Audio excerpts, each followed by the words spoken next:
اعوذ باللہ من الشیطان الرجیم بسم اللہ الرحمن الرحیم الحمدللہ رب العالمین والصلاة والسلام علی سید الانبیاء والمرسلین وعلی اہل بیتہ الطیبین الطاہرین المعصومین۔ معزز سامعین، جب ہم طول تاریخ میں نگاہ کرتے ہیں تو ہمیں بہت سارے مکتب فکری نظر آتے ہیں جو ایک زمانے میں پیدا ہوئے، پیش رفت کی، ہزاروں لاکھوں کی جمعیت کو اپنا پیرو کیا، لیکن وقت گزرنے کے ساتھ ساتھ صفحہ ہستی سے مٹ گئے اور آج ان کا نام لینے والا کوئی موجود نہیں۔ اور بعد ایسے مکتب فکری بھی گزرے ہیں جو ایک زمانے میں پیدا ہوئے، پیش رفت کی، بہت سارے لوگوں کو اپنا پیرو کیا اور جن کی شعائیں اپنے زمان و مکان سے خارج ہو کر دوسرے زمان و مکان پہ پڑیں اور لوگوں کے قلوب پہ حکومت کی، اور آج تک لوگوں کے قلوب پہ حکومت کر رہے ہیں۔ یہ سلسلہ مربوط ہے مکتب انبیاء علیہ السلام کے ساتھ، اور مکتب علی ابن ابی طالب، مکتب نہج البلاغہ بھی اسی سلسلے کی ایک کڑی ہے کہ جو آج لوگوں کے دلوں پہ حکومت کر رہی ہے، اور ہماری اس گفتگو کا سلسلہ اور اس کا ہدف اور مقصد بھی اسی مکتب کی آشنائی میں ہے۔ تاریخ بہت سارے قہرمان کا سراغ رکھتی ہے جو قہرمان علم و فلسفہ تھے، قہرمان علم و منطق تھے، قہرمان قدرت و سلطنت تھے، قہرمان سخن تھے، لیکن وقت گزرنے کے ساتھ ساتھ لوگوں کے دلوں سے محو ہو گئے اور آج ان کا نام لینے والا کوئی موجود نہیں۔ مگر علی ابن ابی طالب وہ شخصیت ہیں جو قتل کرنے سے بھی صفحہ ہستی سے نہ مٹے بلکہ زندہ تر اور جاویدانی تر ہوئے ہیں، اور یہ ایک ایسا منبع فیض ہے جو کبھی تمام نہیں ہوگا بلکہ روز بروز افزون تر اور زیادہ تر ہوتا جاتا ہے۔ جیسے خود مولا کائنات نے اپنے ایک خطبہ میں ارشاد فرمایا تھا، غداً ترون ایامی ویکشف لکم عن سرائری وتعرفوننی، کہ تم میرے ان دنوں کو کل دیکھو گے اور تمہارے اوپر میرے راز آشکار ہوں گے اور پھر تمہیں میری معرفت حاصل ہوگی۔ اور یہ حقیقت بات ہے کہ جب ہم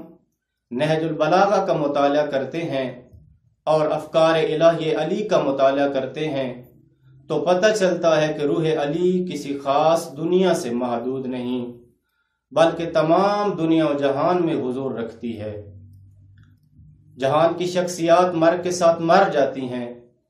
اور ان کے جسم مٹی کے نیچے پوشیدہ ہو جاتے ہیں، لیکن جو مردان حقیقت ہوتے ہیں، جو مردان الہی ہوتے ہیں، ان کا مکتب، ان کی فکر، ان کا عشق زمانہ گزرنے کے ساتھ ساتھ زیادہ تر ہوتا ہے۔ یہ مجموعہ زیبا و نفیس بنام نہج البلاغہ کہ جو آج ہمارے ہاتھوں میں موجود ہے، زمانہ جسے کو نہ کرنے سے ناتوان ہے، علی ابن ابی طالب کے خطبات، رسائل و مکاتیب اور ان کے علاوہ کلمات حکمت پہ مشتمل ہے کہ جس کے ایک ایک لفظ میں حقائق کا ذخیرہ موجود ہے اور جس کے ایک ایک نقطے میں حکمت کا سمندر موجود ہے، اور ایسا سمندر کہ جو علم کے موتیوں سے بھرا ہوا ہے۔ کہیں پہ توحید کے معرفت کے موتی ہیں تو کہیں پہ رسالت کی معرفت کے موتی،